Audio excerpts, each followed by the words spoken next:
Hey, good morning. It's good to see you today. My name is Philip Thomas, pastor of Journey Church here in Elgin, Texas. This is Tom Burns with the Redeemed Idiot. We've been having interesting conversations for a while now. Yeah, we have. We decided, oh, wait, we're here to do a podcast, so we need to do that. This obviously is our Revelation recap. So looking at what Tom went over last night, specifically that would have been chapter 6, Revelation chapter 6. Verse 12 through the end of the chapter. And so we're going to get that and expound on it a little bit. But we also want to lay out kind of the next month or so. We're getting into Christmas. We've got lots of schedule stuff going on. So we're not meeting on Wednesday nights until January. But we're going to get together and do some podcasts, and we're going to, we've been doing this throughout, but really kind of tying in geopolitical events, what's going on in reality in the world, how it doesn't fit exactly what Revelation is saying because we're not in the tribulation, right? However, things are setting up to where anyone should be able to kind of see, oh, I can see how we can get there now. Right. Does that make right? Yeah. So we're gonna look at that a little bit. Specifically, we're going to look at the Old Testament, Daniel. Really look at that statue again, the 10 toes.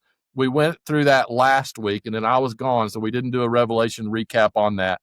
But looking at those 10 toes of who the beast is, and by saying who the beast is, we're talking about the region, the power that represents the beast, right?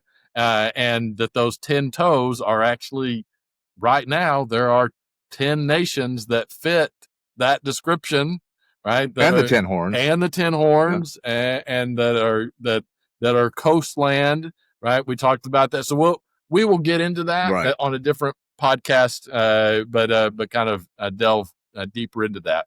So today we're going to look at Revelation chapter 6 and get deeper into it and kind of finish out this chapter. We're going to, and we're going to go back to the beginning and just read quickly. We're not, and then that, which will lead us to last night. Here's one thing that's important to get your mindset changed, because this is simple and yet really confusing, right? But it is simple. It's laid out for us, but it is confusing whenever you factor in all the cultural things, the timing, the stuff like that. So the last month and a half, we have been talking about using Ezekiel and using Daniel, talking about where the beast, if you will, where the Antichrist is going to come from. Is that, that's kind of the main point of doing that? Yep. Well, to laying out that regional aspect. Yes, the regional aspect of it. So we are, that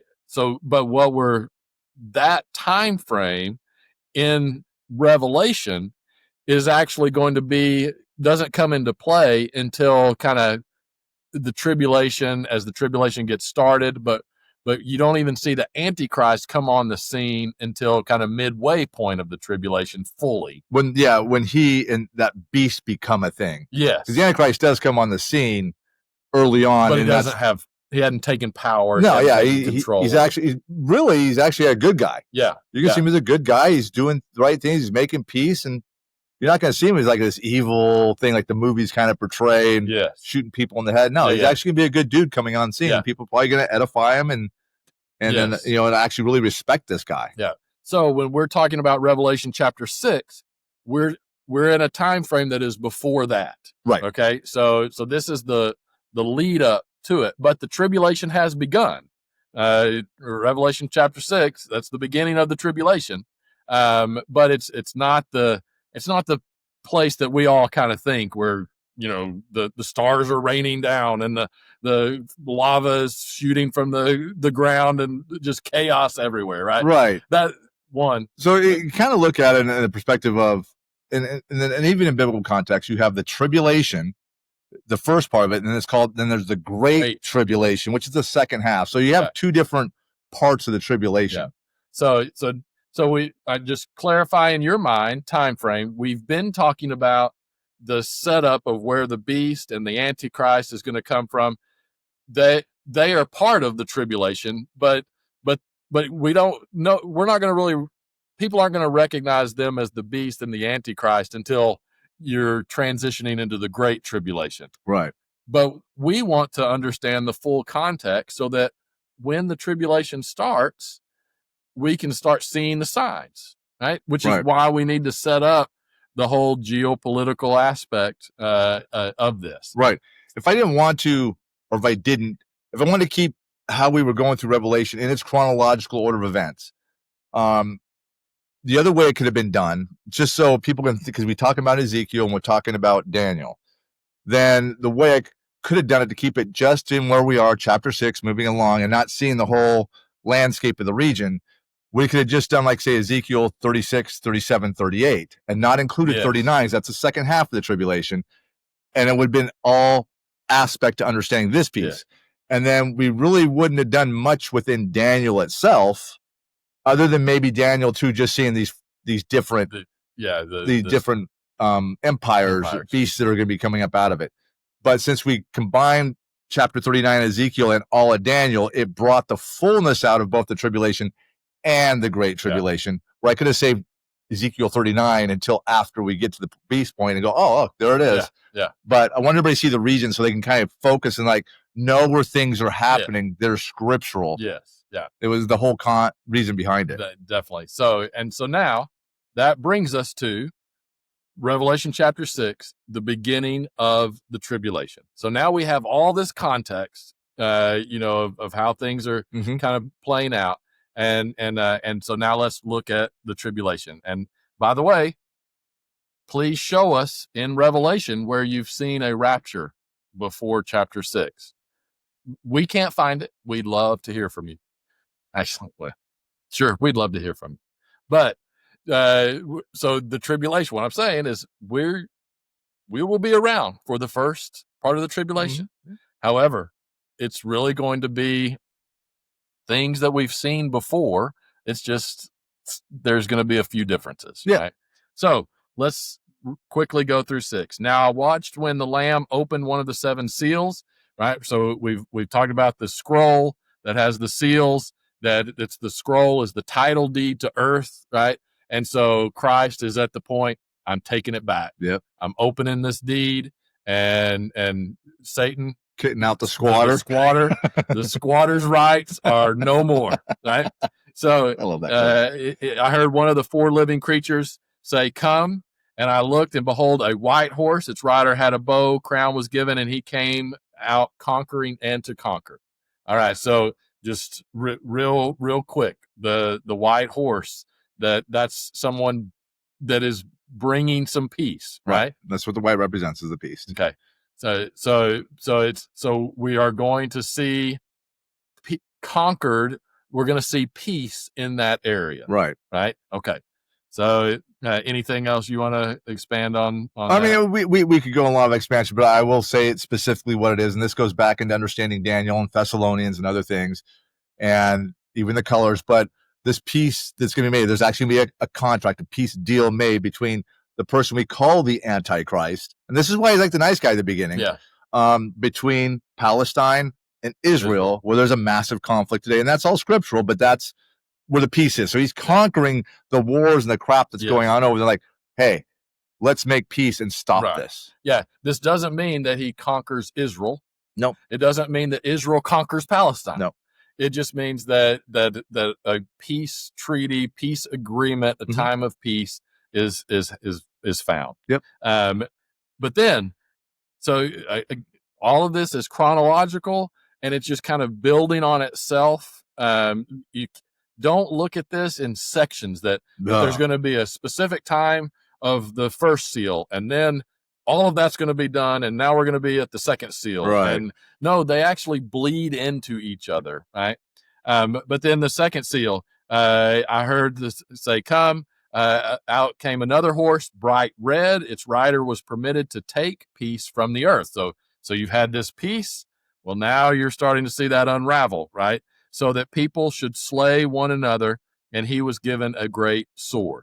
Okay, so now you're going to see violence start to come out. One thing that you made an important point of is the definition of that word, earth. Mm-hmm. The beginning of the tribulation, it's not going to be that there's going to be people swinging swords in downtown Elgin, correct? Correct.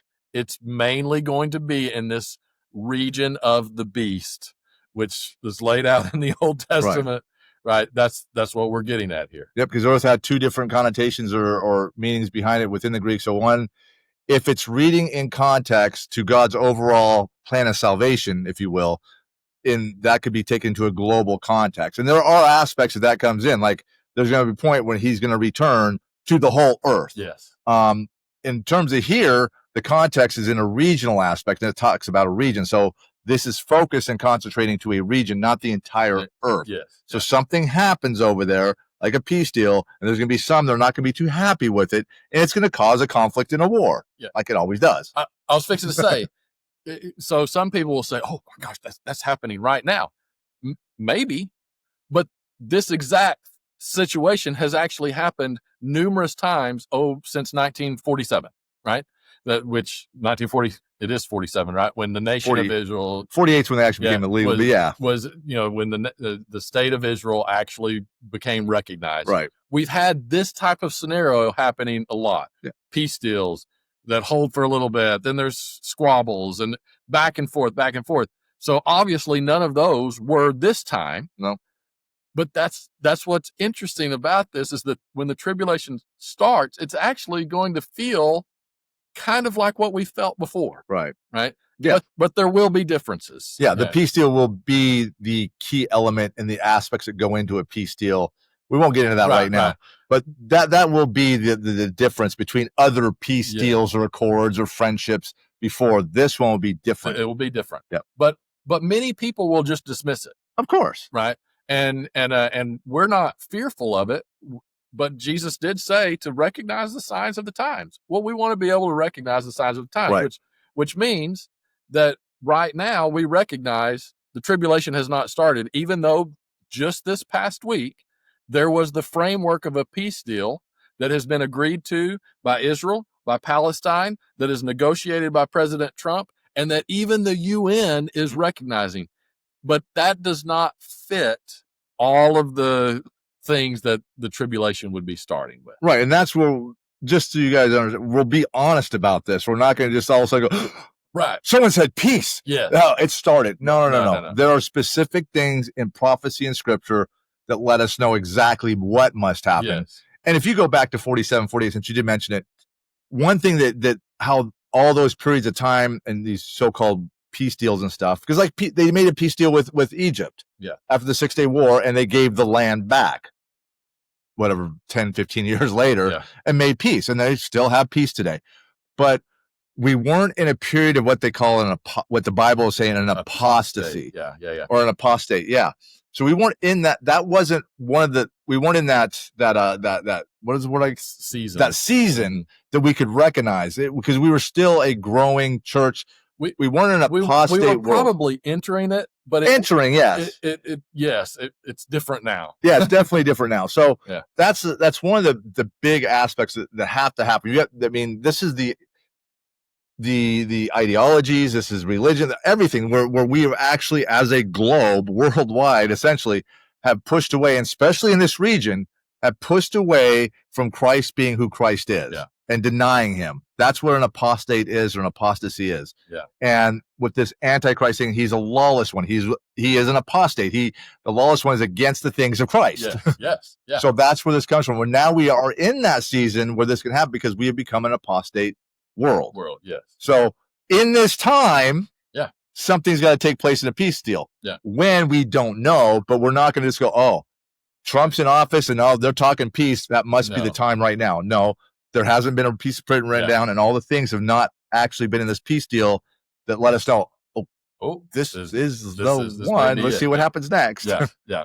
So that's why we're just going through this. Again, this is not as supernatural as it's been made out to be. It's just the natural progression of human nature, of geopolitical events, and especially when the world becomes less godly, it just leads to things like this, right? And so we go to the third seal. A rider had a pair of, behold, a black horse. Rider had a pair of scales in his hands. What are the scales representative of?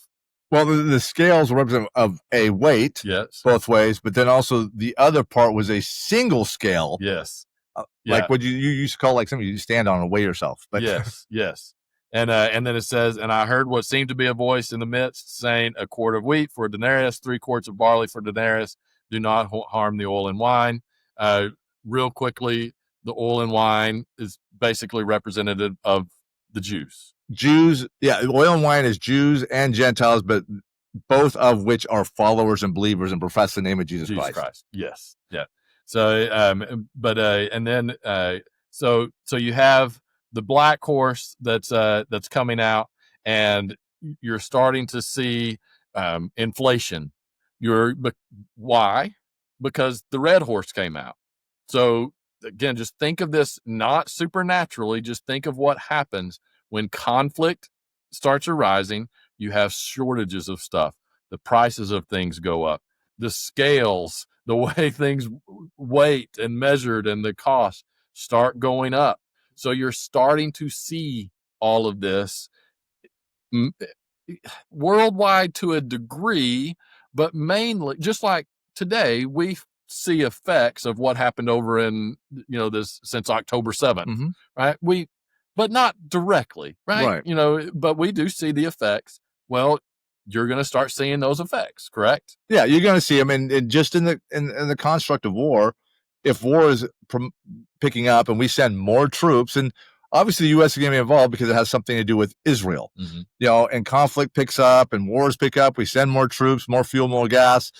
We're going to see an economic, not like we're all of a sudden just going to be starving over there, but we will see an economic issue on it, which we always do. But it's not here. Right. It's here. We will feel it. Over there is where it's going to be. Yeah. Right. That's not where, good. Right. That's where people are actually going to be dying. Yeah. Right? We're not going to see vast martyrdom here in the United States. It's just not. At some point we will. There will be, yeah. But not at this point of the tribulation. No. Right. So then we have opened the fourth seal. Said, come and behold a pale horse or a green horse. And its rider's name with death, and Hades follows with him. They're giving authority over the fourth of the earth to kill with sword, with famine, pestilence, and by wild beast of the earth. All right. So now you're starting to see that it's starting to spread and to escalate, right? And moving beyond just hunger and things like that to actual famine, to actual that. Is that correct? But that's what you see as war escalates, right? So it's kind of natural. Yeah, that's the way war is played. I mean, if you're going against another country, for instance, just in this way, you're going to want to try to kill out supply lines. You want to hurt their economy. You want to starve them out. You want to do all the things to give you more power and authority and blockade them. They can't get over bridges. They can't go places. So you can make attacks and kill. Yeah. It's just common aspects of war. Yeah. So that's the fourth seal. Fifth seal. I saw under the altar the souls of those who had been slain for the word of God, for the witness they had borne.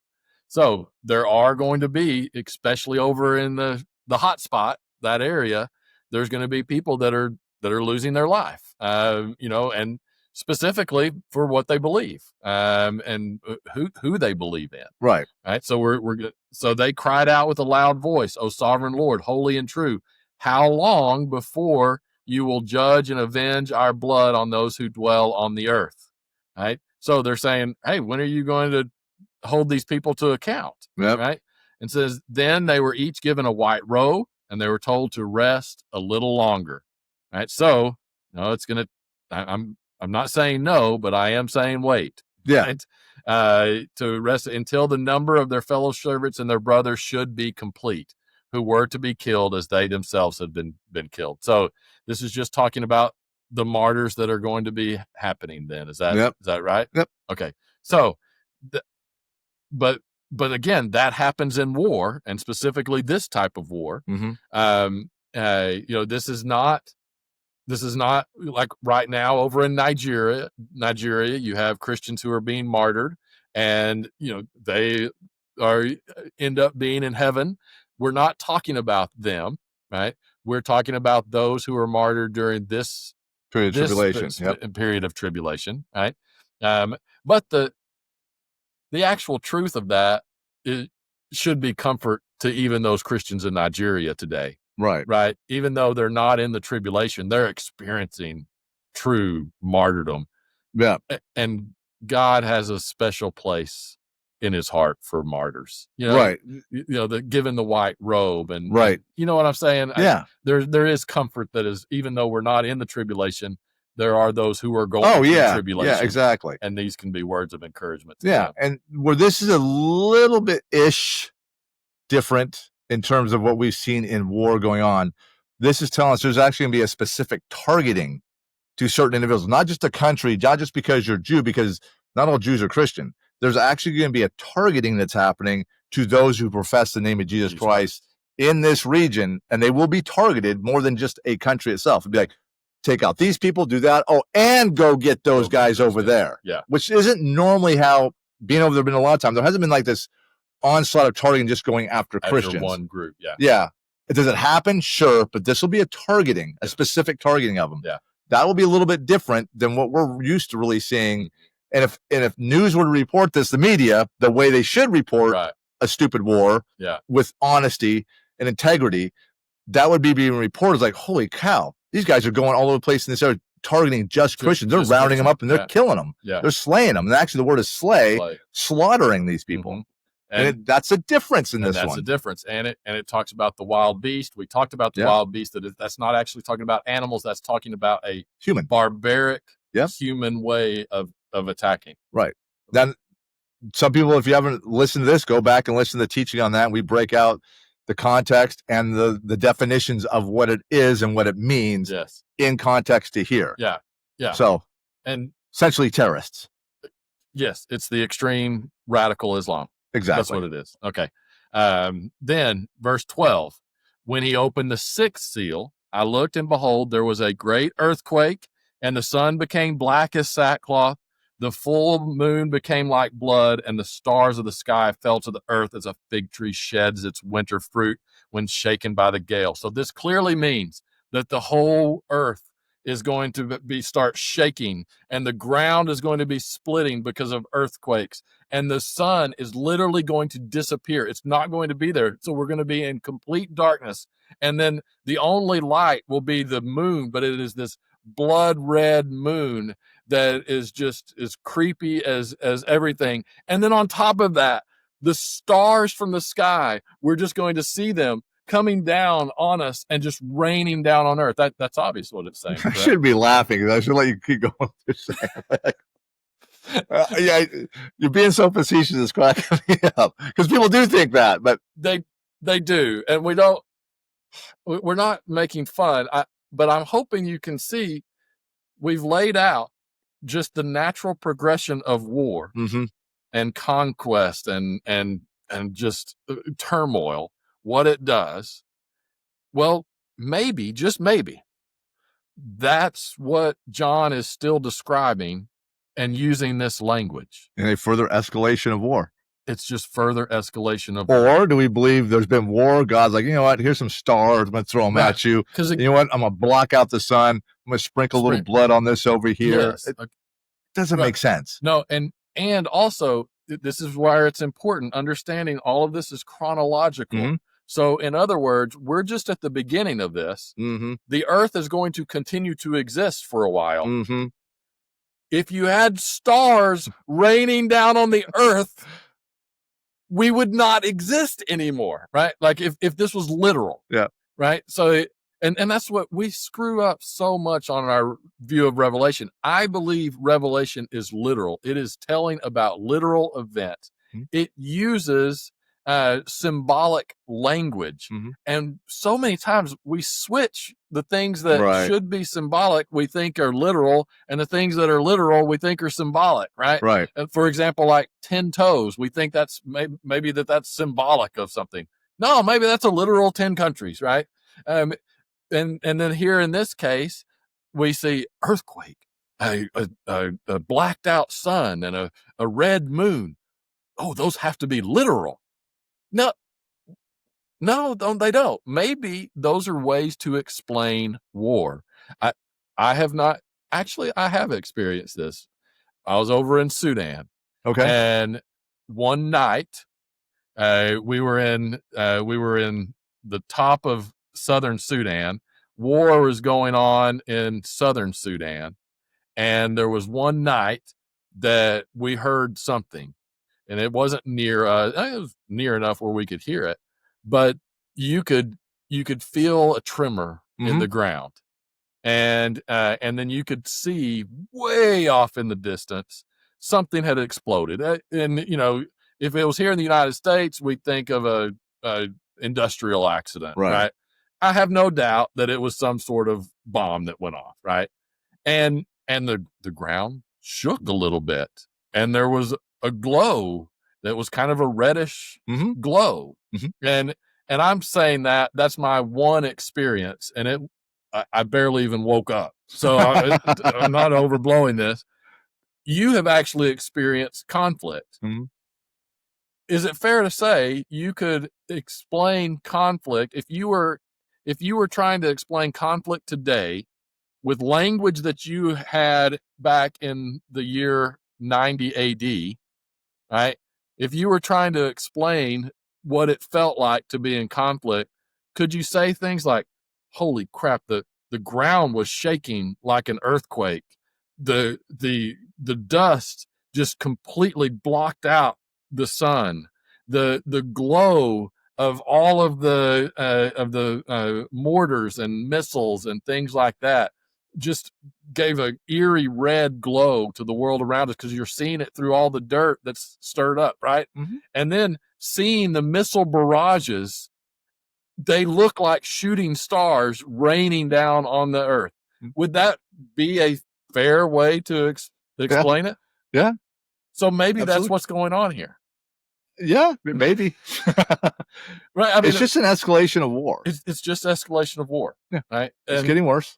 And it's getting worse. Yeah. These things it's already experienced over there, these kind of things happening. So it's nothing like, what? Yeah. No, I mean, I explained last night. I mean, even without this, and I think Syria was probably the most experienced on this. Oh, no, anywhere over there, there's so much dust in the air. This is just dust, just because it doesn't rain for like 6-7 months. It's just dusty. You can actually look at the sun. You see it, so but it doesn't do anything. Yeah, it's complete. It's there. You still have light, but it's like it's blocked out, kind of. You know. Yeah. Now it's not black because it's daytime and it's kind of more gray. Yeah. And then the moon, the same thing happens. And I'm not going to pull up the red moon aspect of it, but at night you can look up and see a full moon, but there is no light on the ground. Yeah. It's the weirdest thing. It's just, and so when you take a war and I've seen this in the dust and the fire and all the things that are going up, and I hadn't been in one this severe, that it blocks everything out. And literally, it's just, you don't see it. It changes the environment. Yeah. The actual aspect of war. Yeah, it does. So again, hopefully understand this is what I believe it's fully saying is this is just the normal escalation. And John is writing down what he's seen, right? And so he's trying to explain. John doesn't know what a tactical missile is. Right. He doesn't know what an RPG is. No. He doesn't know those things, but he's describing the effects of them, essentially, right? So then just quickly, the sky vanished like a scroll that is being rolled up. Every mountain island was removed from its place. So kind of what is that getting at? You lose sight of it. Yeah. You can't it vanishes. Yeah. Now, you're going to read it a little bit later, but a lot of people think they actually are missing. Yes. But in the language of it, they're not actually missing. You got to keep everything in context. And like I said before, I brought this up. If in certain scripture you're reading, it can't go, okay, this is metaphoric, this is literal, this is symbolic, and you keep changing back and forth to fit your narrative. If in that scripture, in the context, is all being something literal, even using symbolism, it's all literal. It's still literal. It's still literal, exactly. So now as it's going through here, we're reading, okay, there's war, the sun's being blacked out, the moon's turning red, you got these missiles falling, or these stars falling, which, the stars falling all the way through, and the mountains and the islands are like removed, disappearing. The context is still because of what is going on. You're not seeing them. Everything's being blacked out, and mountains and islands, so obviously probably further away, you're not going to see him. He's illustrating the effect of a war, because later on, what you're going to hear in a minute, the mountains don't actually disappear because they go hide in them. So if they were removed and gone, they can't. That would contradict itself. So you have to go in the context going, okay, if they didn't actually leave, that means they must still be there for them to go to. You just don't see them until you probably like really up close. Obviously, you're running at it, you know where the mountain is. Yes. I mean, it's so bad you have to explain it in that much detail and almost like elementary of a way. It's just, But if you just read this, like you're reading a book and understood, okay, this section, Revelation 6 is talking about a war. Okay, I can see all those things happening in a war. Okay, drive on. That's right. And so then it says, then the kings of the earth and the great ones and the generals and the rich and powerful and everyone, slave and free, hid themselves in caves and among the rocks of the mountains. Calling to the mountains and the rocks, fall on us and hide us from the face of him who is seated on the throne and from the wrath of the Lamb. For the great day of their wrath has come, and who can stand? So what we're seeing here now is the kings of the earth. You talked about how that word really is kind of like a monarch. It's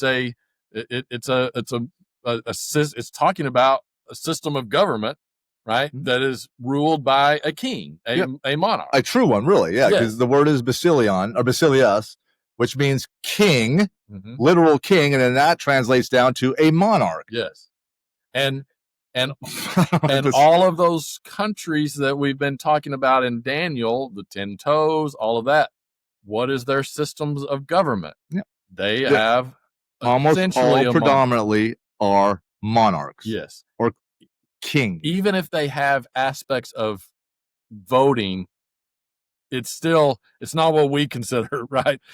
They still have kings. So they're kings and they're monarchs of a majority of these countries are people that are a family lineage that is brought down, just like most people understand England. It's the same family that has been the king, queens of England forever and a day. So the same thing is happening there. They're just monarchs. They're just family handed down. It's my country, my country. Now, there are countries over there. The one I brought up as an example was Iran. That's not actually a true monarchy run. It's ran by an Ayatollah, a religious leader that is voted in by other clerics, and he's just the highest cleric. And he is the controller over all of Iran. But they do vote in a president. But he still is under rule and command under the Ayatollah, who is called the supreme leader. Exactly. So there's some autonomy to this democratic elected president, but the Ayatollah still runs all three parts of the government. Like we have three parts of government, so do they. He's still over the whole thing. He gives some autonomy, but it's like, you got to stay within my left and right limit, and that's how it works. So that is what that is describing there, but with just the king aspect of it, is exactly the type of framework of how these countries are essentially running over there. Unlike if you compare it to the United States, we don't have, I went to a thing last night, but we don't have a king. It's not a monarch. We have a different type of system of government. That's how they run in that region that is contextual to the scripture. So we're still talking about a war that even these kings now are going to start getting impacted by this. Right? Because this isn't that they are just wiping Israel out. Israel's fighting back, right? So I mean, there's a war. So these kings are taking losses too, right? And so the great ones we talked about magistrates. Again, these are people within the government that have nobles. Influence, the nobles, right?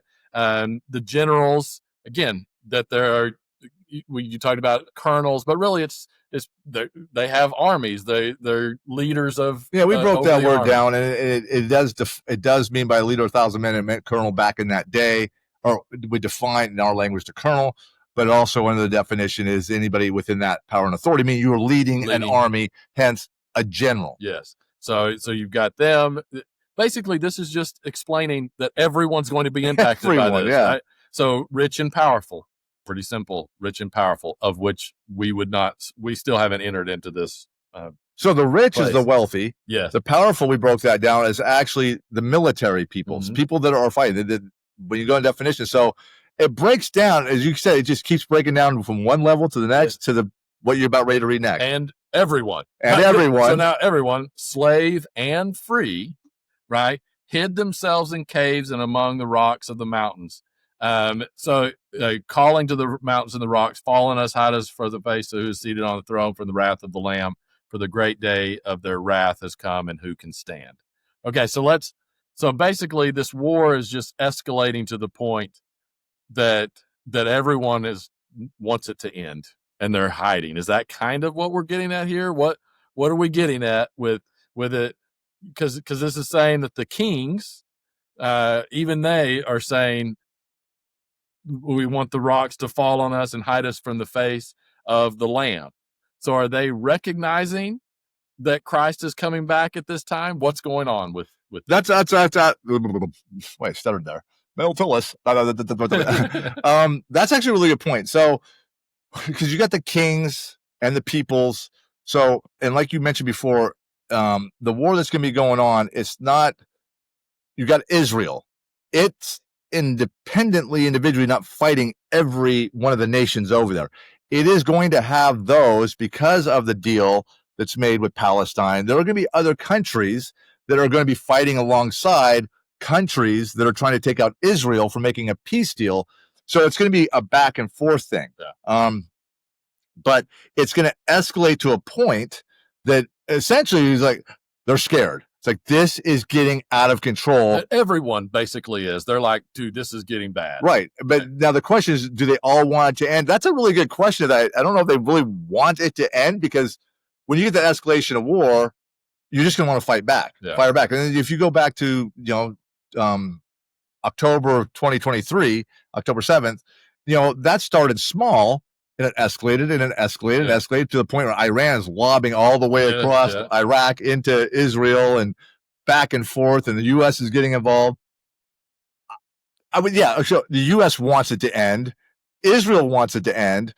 Iran wants Israel to end. Yeah. So it's not like they want the war to end. They want them to end. They have a different mentality or an ideology. It's like, no, we will do whatever it takes to eliminate Israel. Yeah. So yes, I'd say some do want it to end. Some don't want it to end until they achieve their objective goal, which in this case is going to be to eliminate Israel off the face of the map. Yeah.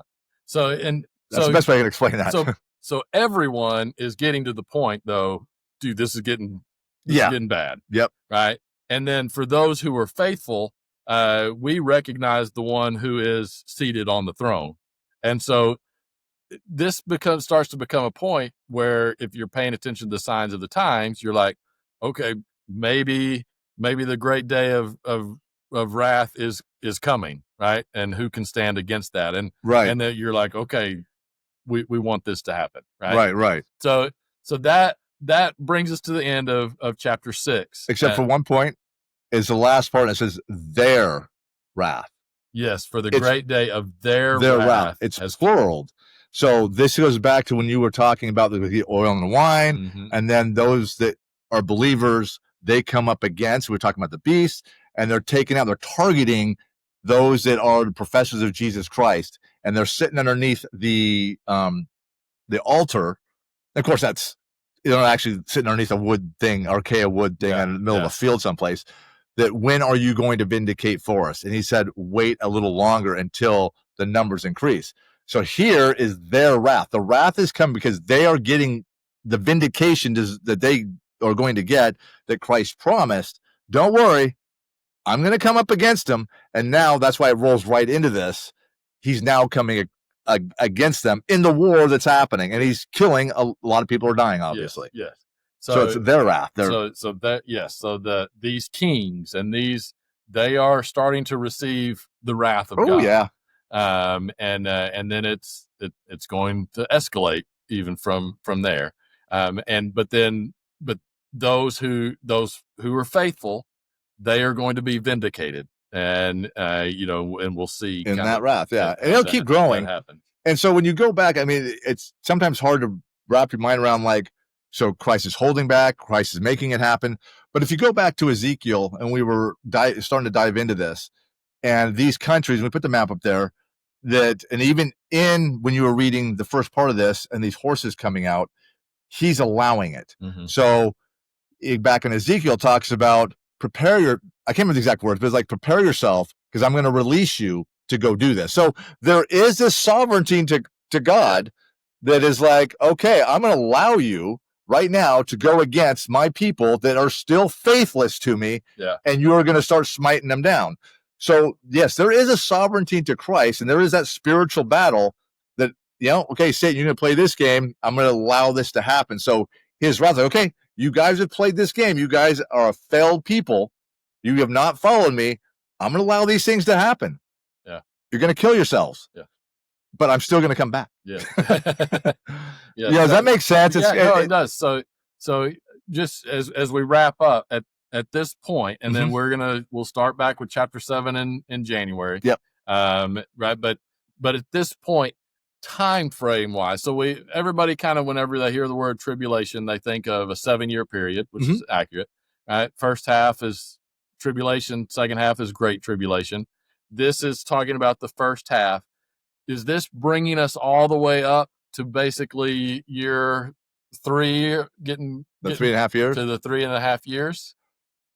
It's progressing to it, and that's one thing I would never. I can't come out and go, no. This will be about month 10 to 1.3. It doesn't give that. The only thing it does tell us is there will be a peace deal, and then the way it's worded into the second horse that comes out, the second seal, there's a period of time before this war actually starts. Yeah. But it doesn't give a specific time to that happen. So I'm not going to go out and go, this will start, 6 months after, and then this piece is going to last for 2.5 months, and this part of the work's going to go. I would never do that, because it doesn't say it, but you will see the progression of it in the first half. I will say this though, because as you understand, as we keep going through and it starts breaking into the trumpets after the seals, that this is early-ish on, this is kicking off and building up, and then the trumpet's gonna happen. It's gonna kick off a little bit worse. So I would say early on at some point. Exactly when, I don't know. No, that's fair. I just want us to keep in mind kind of the general time frame, because that's very important. Understand all of this is progressing. So again, the effects of the black horse and the red horse are going to be continuing with the time of the green horse. The time of the green horse, the effects of that's all still going to be playing out. Everything's still going to happen, yeah. Yes, and then, like I say, you have the escalation of the trumpets and things. But we are still at this point in Revelation chapter 6. One, all Christians are still here. There's no indication of any kind of rapture. So yeah, I know that can be a controversial. There are a lot of people that would say that the rapture is going to happen before the tribulation starts. We are saying that's not what we see here in Scripture, because this is the start of the tribulation, and we are still here. Right, and I think because of that word tribulation, I want to say we kind of take it out of context to what tribulation is. What this is the second coming of Christ, his return. Here's a 7-year period of time to his return. The tribulation, we name it that. And we get it from the Bible. It's just, it starts here. Yeah. But this is all prophetic and seasonal to when he actually returns. Like, pay attention. I'm going to be here in 7 years. I'm going to be here in 6 years. I'm going to be here in 5. I'm going to be here in 3.5 years. Yeah. I mean, that's really what it is. And we make it what it's not really. It's just like, hey, for this, I'm giving you a 7-year period here to know when this starts, I'm coming back. Yeah. Yeah. And you now know the signs of the times. Yeah, exactly. So the tribulation is his second coming. Yeah. Yeah. No, that's a great way to put it. So that's where we are. We're at that point here in Revelation, that the tribulation has begun. Right. We are building to eventually the Antichrist, but the Antichrist has not presented himself fully yet. Right. Again, at that time, we may have some discussions and say, it kind of looks like it may be that, but Well, it says he will be revealed. Yes. When this peace deal, he'll be revealed. I mean, we'll know who he is. But that's the guy. He's not doing the things we think of as the Antichrist at that point. The things that you preach on and teach on, and in the spiritual warfare and the things that's going on in the world, the reality is it'll happen, and no one's probably even going to recognize it. Right. There'll be a few that do. Yeah. Most like, oh, that's just a good dude. Because there's so much crap ideologies and evil ideologies out there right now. You could point to any of them and say that's inspired by the Antichrist. Exactly. Right? And there hasn't even been any news I didn't know about until you said something of this position that Trump got in the UN. Yeah. Now, if this was 30 years ago, 40 years ago, people are like, what? Yeah. Our president's going to make peace around the world. Yeah. We would have been excited. That would have been huge news. Huge news. The president of the United States is now the peace deal maker for all the UN, all the world. Now it's like, it doesn't even get a glimpse really in anything media. But how long did he know Jeffrey Epstein? That's the news now. Well, yeah, that's a good point. No, that's actually really good. So we're just completely distracted from. So a guy that we know that is very popular in the world today gets a blip of an X thing on social media that he is now in this guy on that impacts the globe. Right. So this other guy that comes in is this little peacemaker between two itty bitty countries. Mm-hmm. He's probably not going to get hardly anything. They'll be like, oh yeah, there's a peace deal. Drive on. Yeah. So Epstein is. No, that's right. Or now who's going to win the Super Bowl this year? Yeah, exactly. That's where we are as a country. And it's important just to understand this is just normal stuff. That's hopefully what you're getting from this is just normal progression, except that it's going to be different because now we've entered into the time that Christ is like, nope. I'm coming back. I'm coming back. All right. That's why ultimately this is all about redemption. Sam. Yep. All right. Well, we'll close. Yes. We are gonna just pay attention. We'll drop some things on Wednesday. Probably not this next one because it's Thanksgiving. Happy Thanksgiving. December is crazy, but we'll be doing some things. But look for us to come back officially January 7th, maybe 14th. We're kind of looking. But enjoy the holiday season. And by the way, don't get so overwhelmed by all of this because, one, you shouldn't be overwhelmed by all of it because guess what? God wins. But also, man, live your life. Christ has called you to go out and to be joyful. Enjoy the holiday season. Enjoy time with your family. Love your family. Tell them about the love of Christ, right? And man, they may actually say, hey, there seems to be some really weird stuff going on. And then go, hey, you're right. You know what? The Bible has told us about this stuff. Mm-hmm. Don't get so overwhelmed that you're just living in fear. That is not the purpose of this in any way, shape, or form. And I haven't heard that from anyone, but that's typically sometimes how we treat Revelation. And I know when I first started this, that was some of the comments. People were scared because they kind of thought all of a sudden it's going to go, life is just life, and all of a sudden, boom, overnight, the world is in complete war, disaster, killings, beheadings, and all the crazy things. Like, and as we got through that, I can see they like, oh, it's not going to kick off like, no, it's not going to kick off like that. And most people don't even realize it's actually happening. Yeah. So hope you're enjoying it. Stick with us. We're going to get kicked off in another year here pretty soon, and check back on Facebook page. Follow the Redeemed Idiot Facebook page and YouTube. And everything will come there, but you'll still be able to also watch that through our church app as well. So thanks so much for joining us. We'll see you next time.